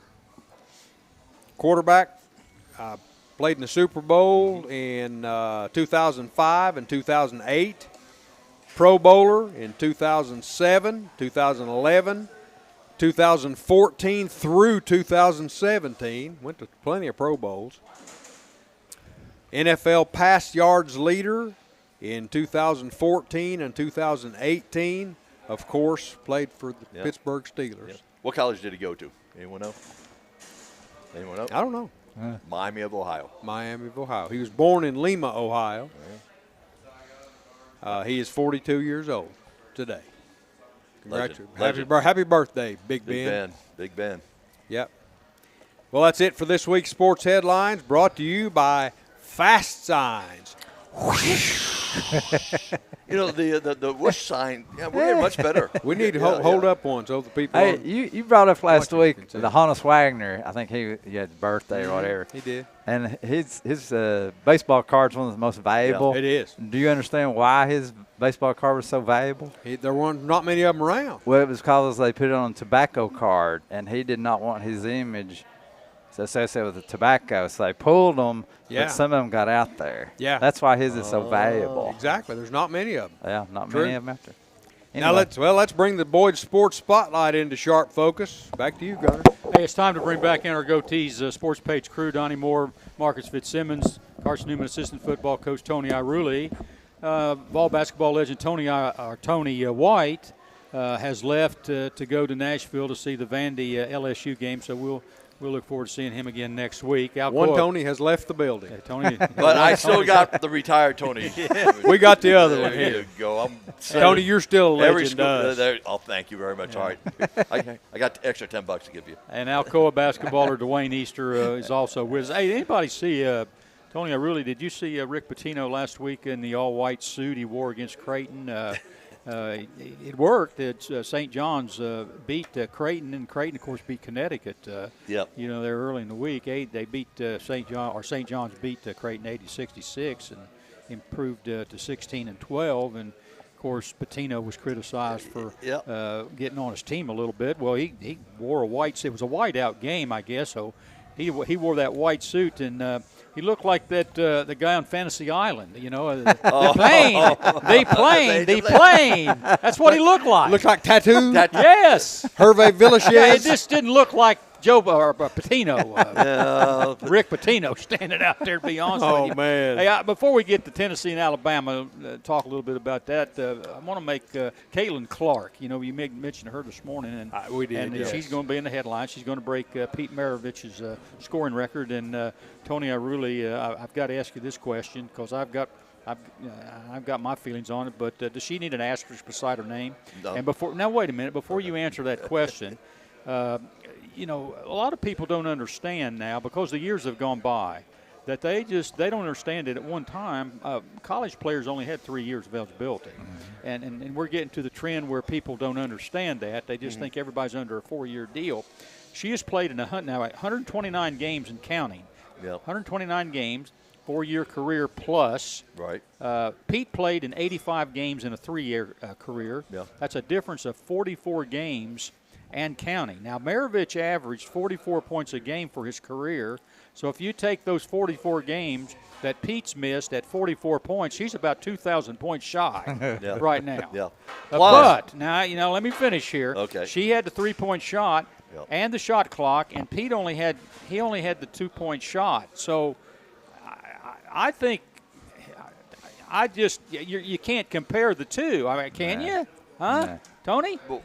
Well, it's, like I said, it's different eras. I mean, they encountered the same thing in baseball when baseball used to play 154 games and then they moved up to like 168. We're talking about 10 games here. We're talking about 44 games right here, Tony. We got a little different deal going on right here. Yeah. Huh? We got a guy scored 44 points a game, and he's out 44 games. Plus, he shot a lot of 3-point shots. Well, it's a universal problem, and I'm not saying you're wrong. But good, I didn't say it. He just said it. But it's the same argument you can say as a football player. You had maybe on average 31 games in your varsity career back in the day when freshmen could not play because you had 10-game seasons. Say you went to a bowl game, one of those. Well, back then, bowl games didn't count in your stats. They didn't count it going to your official stats. Well, now a kid may play 45 games in that same span. If he plays all 4 years into 60 games possibly, his bowl game records count. I mean, it's the same thing. You can't compare those, and you're right. There needs to be some way to designate it in the books. These records were set before a 3-point shot. Exactly. These were set before a shot clock.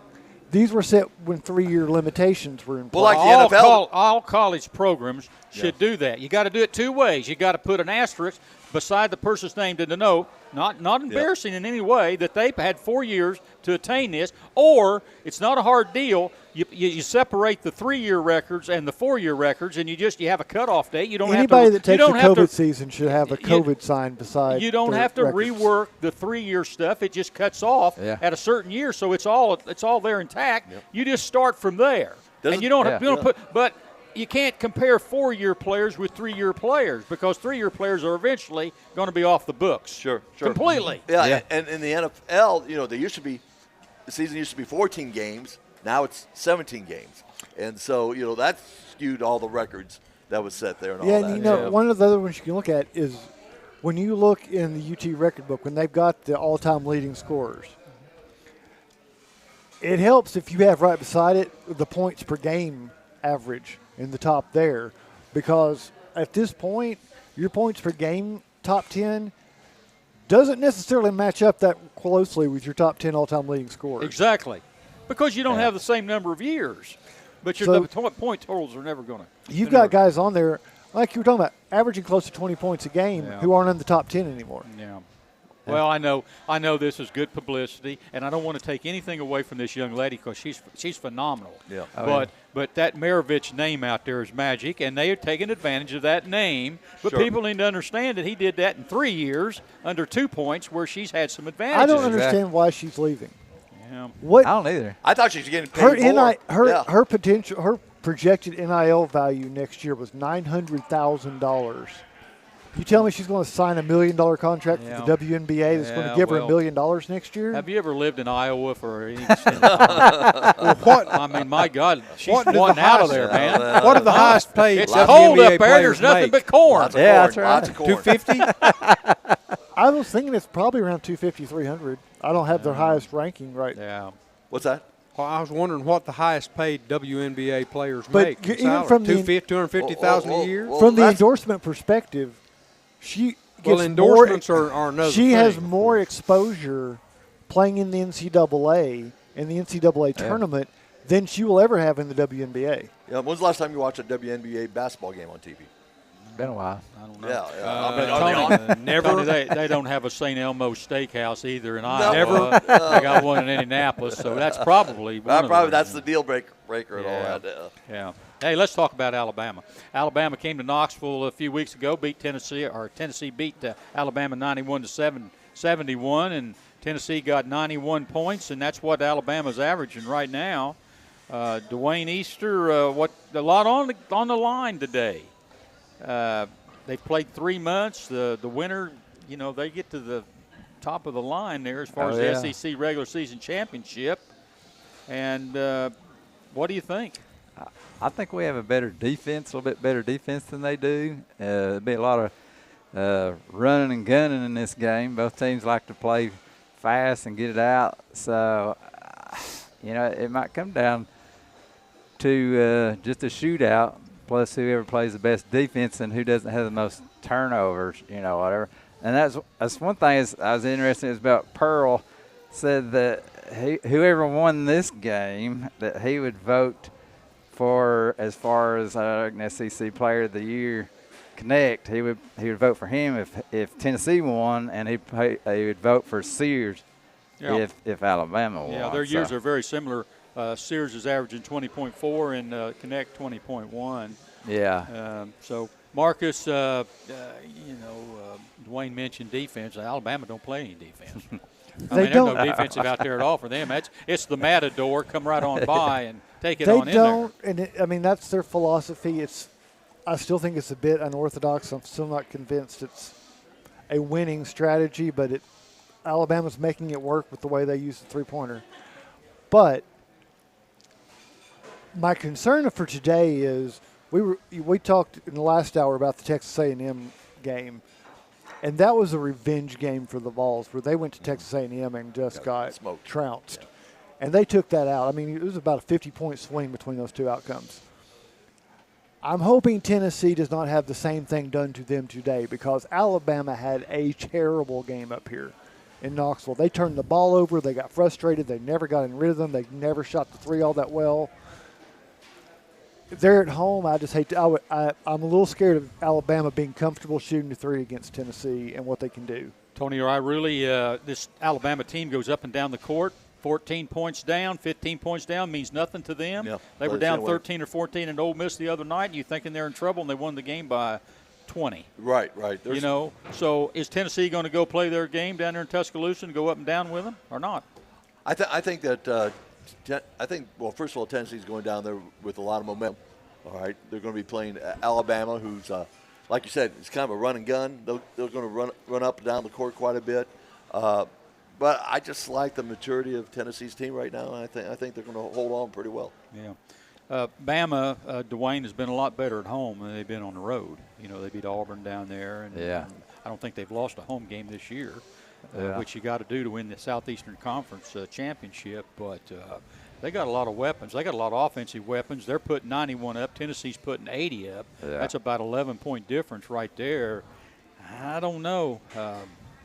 You're not feeling good? That's a hard place to play down there. And we've not been as good on the road either. We're really good at home, but we're kind of Jekyll and Hyde at times. Yeah.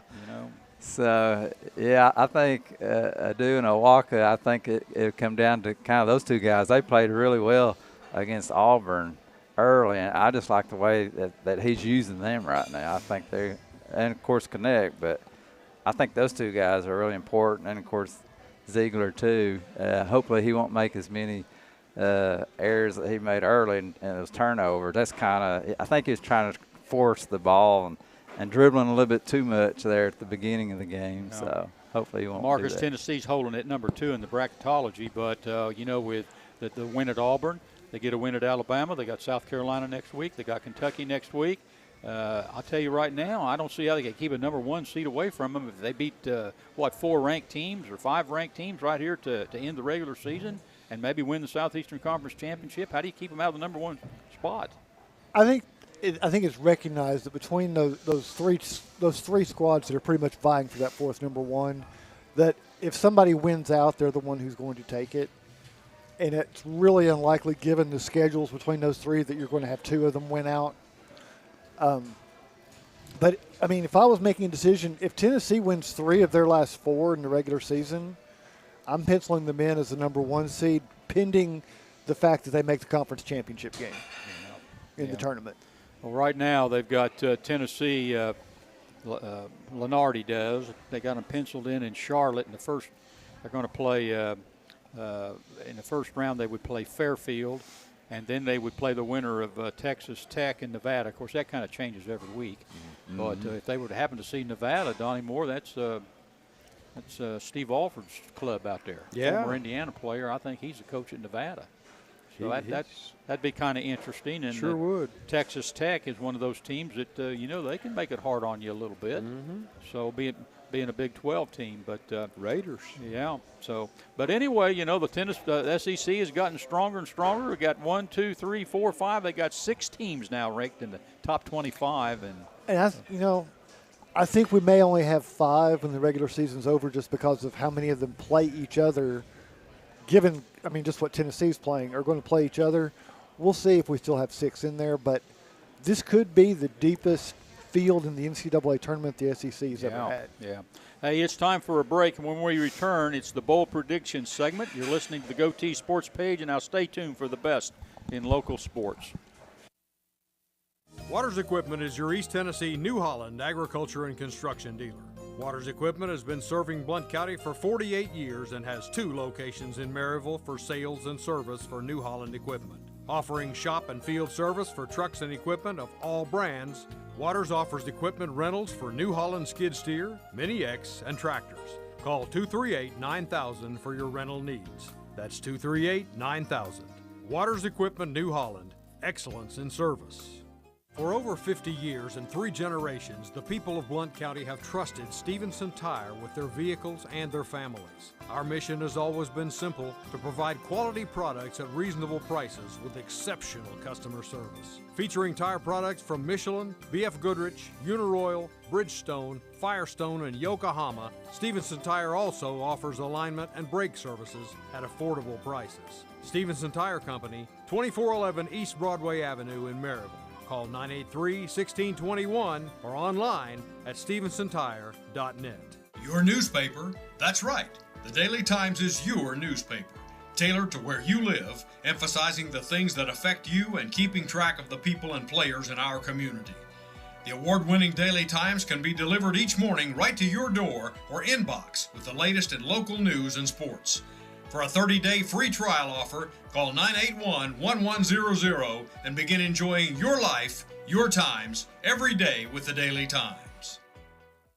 The Bluetick Tavern is home to the tastiest pizza in Blount County. Try our signature Broadway barbecue pizza, grilled chicken and red onions covered in mounds of mozzarella. Or sink your teeth into our one-of-a-kind chicken and bacon pizza, made with an olive oil base, grilled chicken, bacon, red onions, and covered in Brussels petals. The Bluetick Tavern also has salads, sandwiches, and the area's largest beer selection. Regularly recognized as the best pizza in Blount County, it's the Bluetick Tavern, located at 128 West Broadway in downtown Maryville. The Roger L. Newman Company began in 1984 with a vision of providing Blount County with excellent heating and cooling service. Mr. Newman also wanted a real business. No gimmicks and no high-pressure sales. They just fix it or replace it. They want to stay within your budget and make you comfortable. Their motto still stands true today. Call us first, we'll be there. Call Roger L. Newman Company at 982-5446 or visit online at rogerlnewman.com. Cooler temperatures are approaching. Upgrade your furnace now for as little as $50 a month.